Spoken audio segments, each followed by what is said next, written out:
Halo sahabat Sieber, kembali lagi dalam seri menyambut Santo Titus Brandsma. Ini adalah video kedua dari video Triduum kita. Jadi kalau yang lalu kita dalam video pertama bicara soal perjuangan perlawanan Titus terhadap Nazi. Nah sekarang kita bicara soal kemartirannya. Jangan lupa cek informasi tentang seri webinar mengenai Titus Brandsma yang diadakan oleh Ordo Karmel di akhir video ini.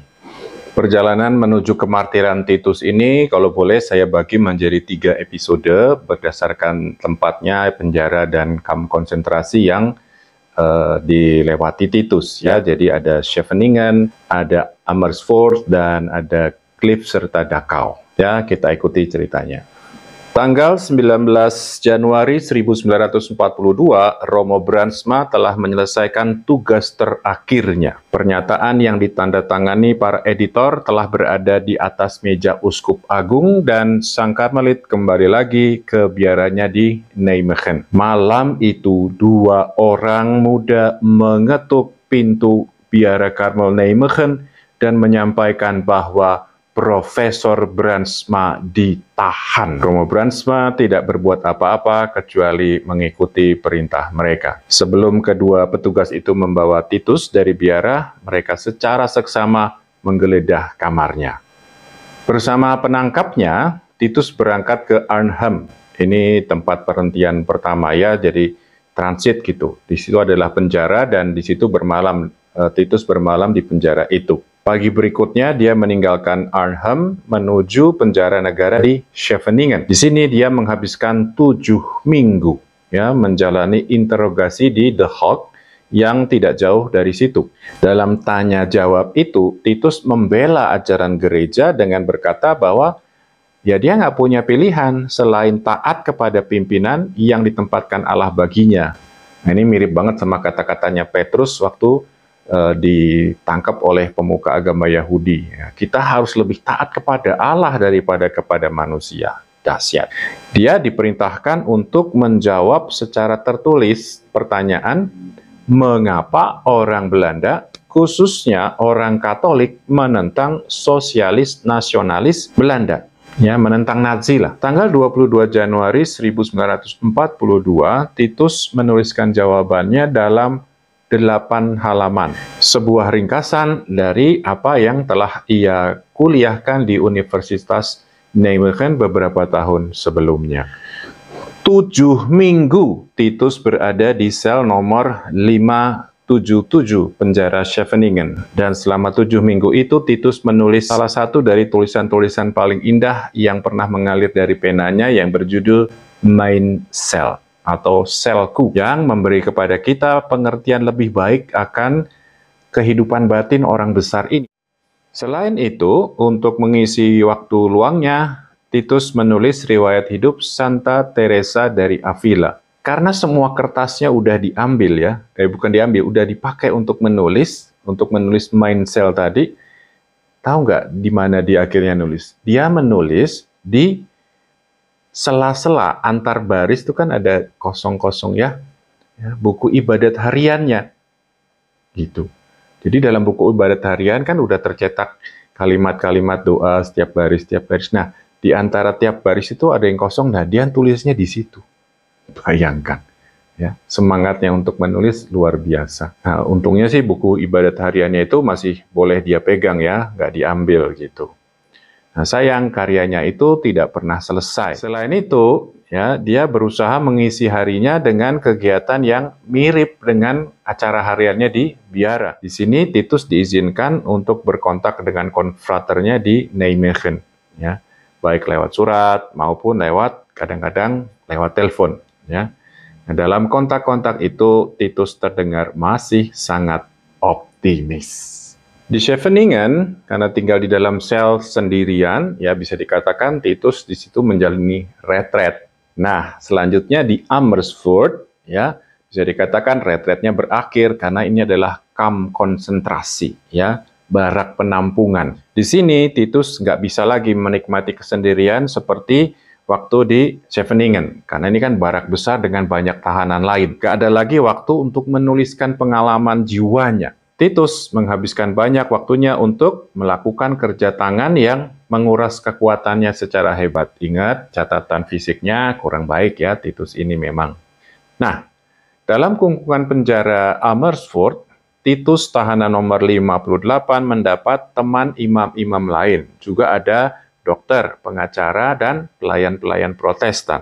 Sekelompok intelektual Katolik berkumpul dan menamakan diri sebagai Lingkaran Tilburg, mengambil nama sebuah kota Katolik di Belanda.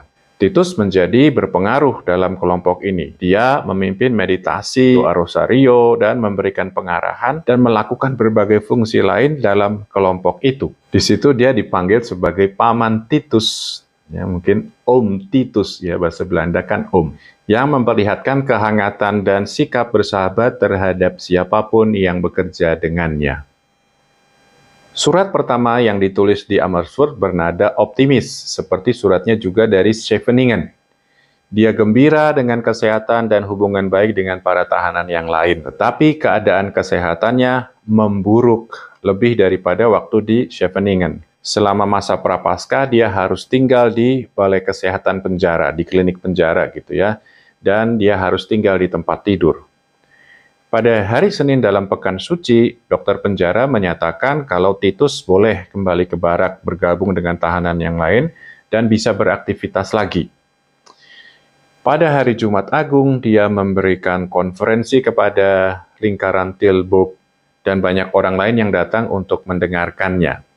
Dia berkhotbah tentang warisan spiritual bangsa Belanda.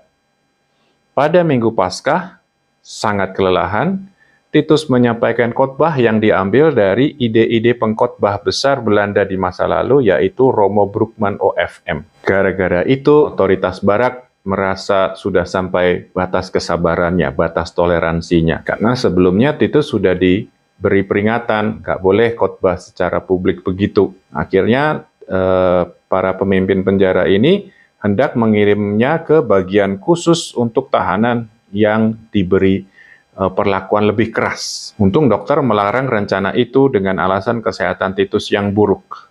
Pilihan yang tersisa bagi sang komandan, pimpinan penjara ini, ya cuma melenyapkan Titus selamanya.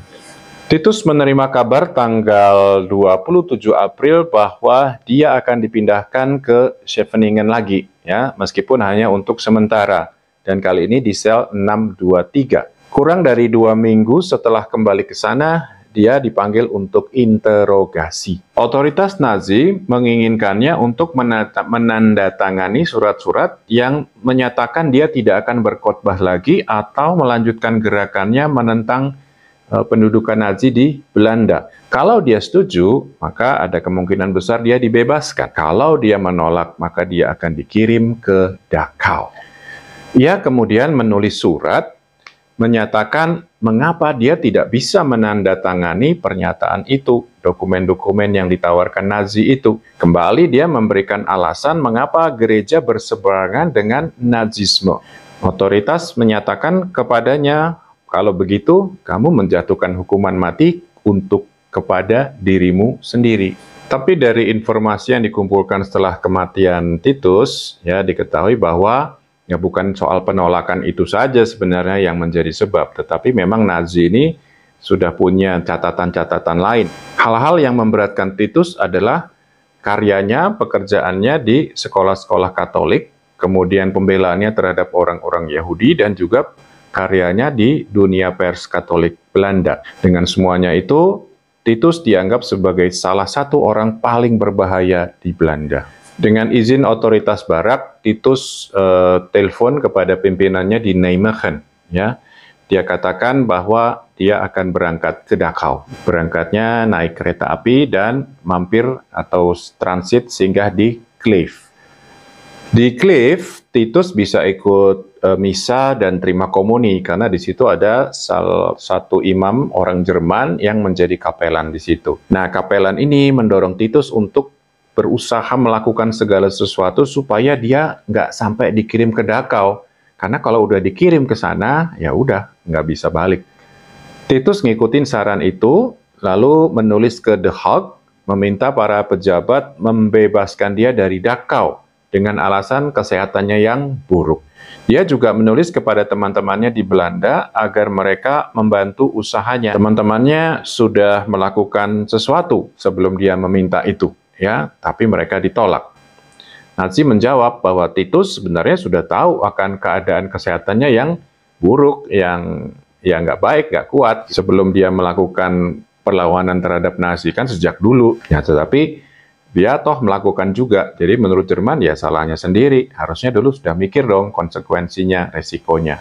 Setelah penundaan singkat berangkat ke Kleve, akhirnya Titus dikirim ke Dachau. Pada hari Jumat pagi tanggal 12 Juni 1942, Titus ditelanjangi, kepalanya digunduli, dan dia menerima seragam penjara. Sebagai tahanan nomor 30492, ia mengambil tempat bersama para tahanan baru lainnya.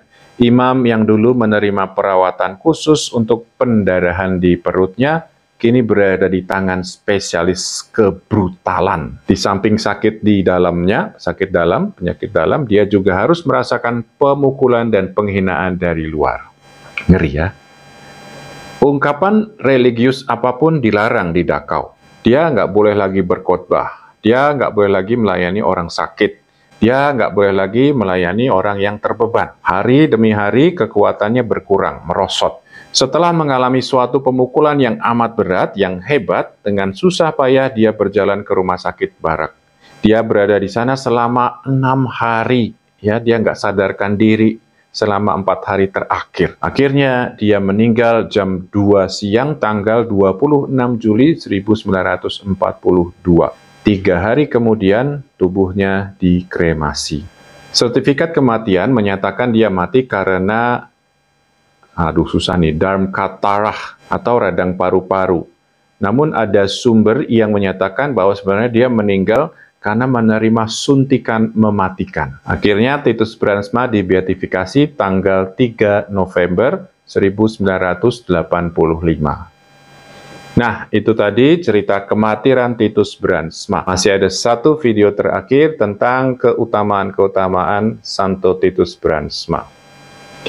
Ikuti video terakhir seri menyambut Santo Titus Brandsma bersama CMBR.